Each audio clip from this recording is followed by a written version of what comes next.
Hey everybody, welcome to episode 4 of Crowd Sorcery, which is the show where I do my best to try to find the coolest games, in my opinion at least, that are going to be ending their crowdfunding campaigns through a little bit of sorcery over the next couple of weeks. And today I've got 9 games to tell you about. 9 games that their campaigns will be closing down anywhere from August 8th to August 16th. So, if any of these pique your interest, well, check the links down in the show notes. You'll be able to jump directly to these Kickstarter pages or other crowdfunding platforms. I don't want to spoil anything.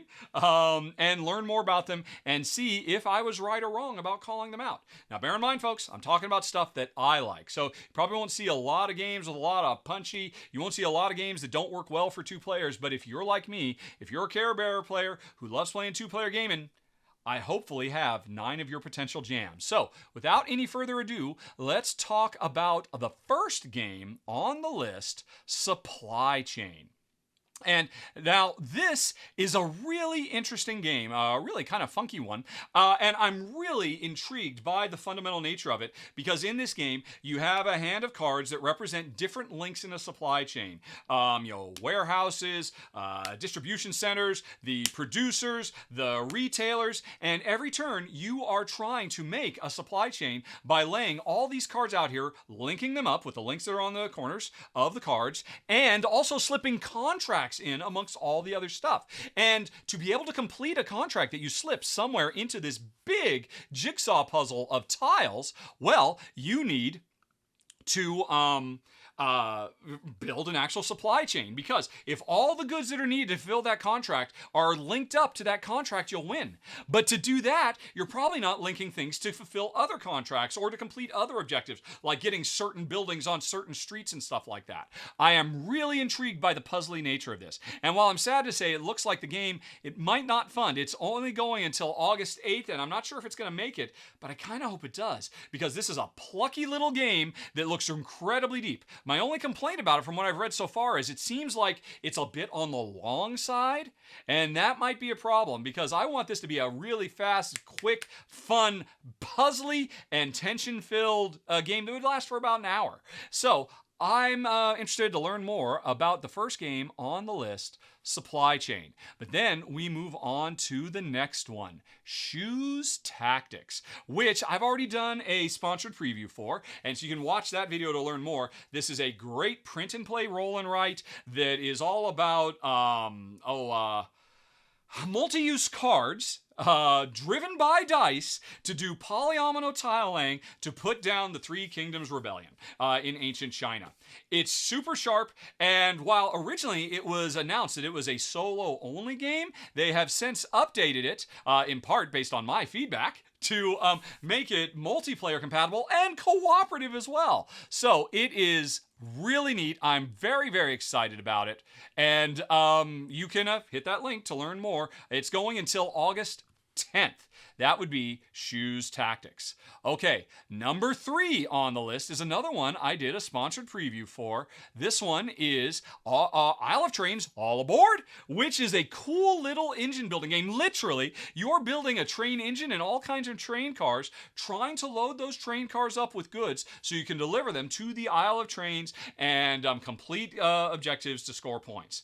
This game actually came out years ago, and I liked it then. I like it even more now with the All Aboard new functionality that introduces passengers and all kinds of stuff. But the game has always been fantastic. You can check out my preview or my run through I did all those years ago, because it is just a blast. The main thing that makes it so cool is as you're building up your train, I might want to load stuff into your train instead of my own, so I can get big bonuses that I wouldn't get if I'm loading my own stuff. So the interaction between players is fantastic in Isle of Trains, and this campaign ends on August 10th. Okay, let's move right along. Next up, we've got Divine Dungeon, which ends on August 11th. And this was a sponsored video that Ryan did a brilliant rules how to play video for. I'm showing that on screen right now. And I'll admit this is a little bit too cutthroat for me. This is a very cutthroat cavalry type thing where players are spending half their time building a big communal dungeon with all kinds of traps that they want to spring on their opponents, but then also preparing to run their own adventurer through the dungeon. And the thing that really jumps out more than anything else about this game, aside the fact from its a thematic tie-in with a very popular series of fantasy books called the Divine Dungeon series, is the fact that you have a handful of cards, and these cards have multi-use functions. You can either use them to protect yourself when your adventurer is going through the dungeon, or you can use them to attack somebody else's adventurer and take them out. And so there's a really interesting level of tension of, do I hold these cards back to protect myself, or do I use them now to attack you? So, probably a little too cutthroat for me, but if I were interested in cutthroat, I think I would definitely like to give Divine Dungeon a try, which is going until August 11th. Okay, next up, there is Star Realms Rise of Empire, which again is another game that normally you wouldn't find on a list from me. But basically, the thing that makes this is a legacy version of Star Realms, which is a famous, I like to call them dueling wizards, although in this case it's dueling spaceships. My armada versus your armada, trying to destroy each other and knock each other out through deck building. Star Realms is an incredibly popular series with good reason. It's a good design, just never really been one for me and Jen because of the head-to-head nature.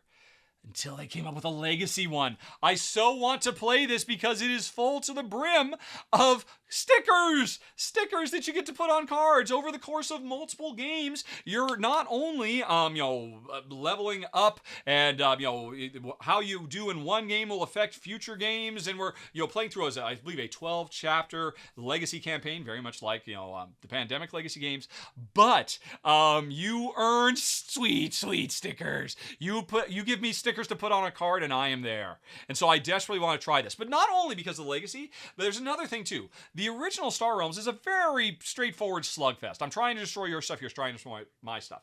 But now this game introduces new alternate win conditions where you're trying to, say, get a certain number of stickers or other things. You're still fighting each other, but fighting isn't the only reason to be here now. And that just seems like a really great addition to Star Realms in general. Now, I'll admit, you got me because of legacy. You got me because of stickers. I know the design is great. I think Jen and I would enjoy playing 12 games of this. And then after you're done with the campaign, it is infinitely replayable. It's not like this is a game where you end up having to throw it away like some legacy games out there. So I'm very, very interested. This is going until August 11, Star Realms Rise of Empire. Did you expect that one, folks? Probably not from me. But anyway, let's move on to the next one.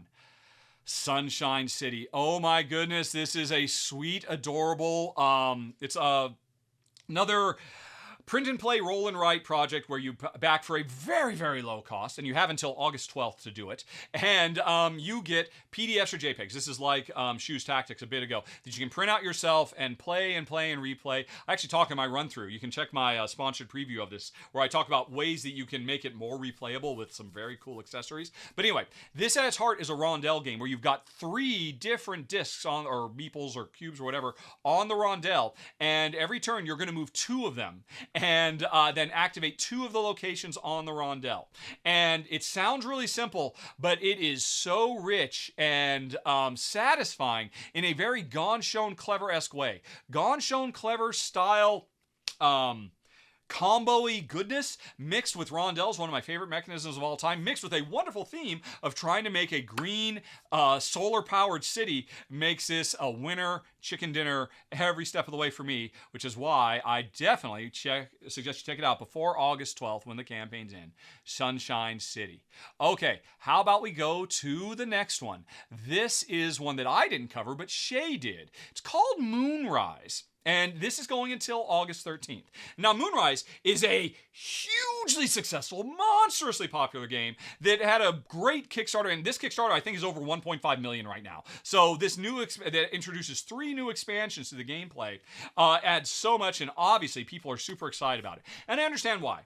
I've never been interested in playing Moonrakers because it is a deck building game where you are trying to engage in different space missions, but a huge part of the game is negotiation between players because you want to entice other players to come and help you because often you can't do anything alone. Now that's cool. I would love to play this someday at a higher player count game, but I don't think it works very well as a 2. And I think most people agree. Moonrakers, you want to have at least 3 players to play. Even with the cool new expansions that came, because they add like more deck building and stuff like that. But one of the new expansions that came, that is part of this Kickstarter campaign, adds cooperative play. And not only that, narrative campaign cooperative, app-driven. Those are all the buzzwords I love. I love app integration of games. I love narrative campaigns. I love cooperative play, where now I'm not trying to cajole people to come and help me complete my projects. You're incentivized to because we're working together. We only win if we work together. Why hasn't there always been co-op? I would have been playing Moonrakers years ago. But you can do it now with the new Moonrakers Titan expansions. And if you want to know more about it, check out Shay's excellent run-through, or at the very least, his final thoughts, where he goes into depth about how the Titan expansions really change up a game he already loves, and so many other people love it too. So anyway, you've got until August 13th, and then Moonrakers Titans closes down. So let's move on to the next one. Now this one just launched this morning. I almost missed it, and I'm glad I didn't because it looks beautiful. It is from Button Shy Games, and it's called Fishing Lessons. It is a solo-only design from Scott Almes. This is like the 3rd or 4th game Scott Almes has done for Button Shy that are solo-only games. This one has a beautiful story of your husband, or maybe it was your father, or your grandfather, or your brother, depending on who you play as. You are a relative of an avid fisherman who passed away a year ago. And on the anniversary of his death, you want to honor his memory by going out and fishing and using the lessons you learned from him. That is a beautiful story, which I'm not going to dwell on because I will literally get teary about it. But functionally, in terms of gameplay, this is a very clever little game where the lessons let you move your ship to different places on the lake. All the lake cards are face down. You get to flip some of them up, flip other ones down, and depending on which character you play, you are trying to achieve different layouts of the lake in a certain number of turns. It seems like a brilliant, charming, puzzly little game with just about the most heartwarming theme I can possibly imagine. And if that didn't get you in, but you like solo games, you could just get fishing lessons on this campaign, which ends on the 13th, August 13th. It started, and it's not going to be around very long. Or they have a higher level backing thing where you can get all of Scott Almes' solo Button Shy games. And apparently they are all great. So if you're a solo player, this is definitely one you don't want to miss. Scott Almes is a fantastic designer. I mean, his solo Warp's Edge I played years ago was brilliant. So I suspect this is going to be brilliant too. I watched a little bit of gameplay of it this morning. I said, oh my gosh, that looks like so much fun. So definitely worth checking out. Brand new, and it's only going to stick around for a few days. August 13th, you have to check out Fishing Lessons. Okay, and now we've got one more, folks, and we're leaving Kickstarter behind. We're going to BackerKit because this is the new 3rd platform for crowdfunding. And on BackerKit, they have brought back Return to Dark Tower, new 2nd printing with a new expansion. And I have to admit, ever since Kimberly Tolson did a Return to Dark Tower run-through on my channel, she so made me want to play this game. The toy factor of this game is so through the roof. The way that Dark Tower comes to life and has literal AI, opens and closes doors, surprises you while you are playing in a cooperative fantasy game around the base of it. This looks so good. You know what I should have put on the screen? I should have put Rahdo, Return to Dark Tower. I'm calling an audible halfway through because I didn't realize that video was going to be so short on the Attract. So let's have Kimberly play the game a little bit for you. You can watch her run through. This tower is alive. It thinks. It knows what you're doing, and it's like there's an actual dungeon master working against you. And the cooperative nature of it is what really draws me in. This is something I really want to play. And so it's available on BackerKit right now. Again, folks, if you haven't been to BackerKit before, links down in the show notes. This is the new player in town, and you have until August 16th to see what all the hubbub is about. Check out Kimberly's run-through of it. It was one of the first ones she did. It's a lot of fun when this thing comes to life and it has flashing lights and it opens and closes doors. All kinds of neat stuff. So that was it, folks. The last one on the list ending in August 16th. 2 weeks from now is Dark Tower on Backer Kit. And that's it. Another Crowd Sorcery. Let me know if any of those were interesting to you. Let me know if I missed anything down in the comments. And I'll be back 2 more weeks from now to tell you about other games that will be coming to a close very quickly, folks. So thanks for watching. Have a very, very nice day. Talk to you later. So long. Bye-bye.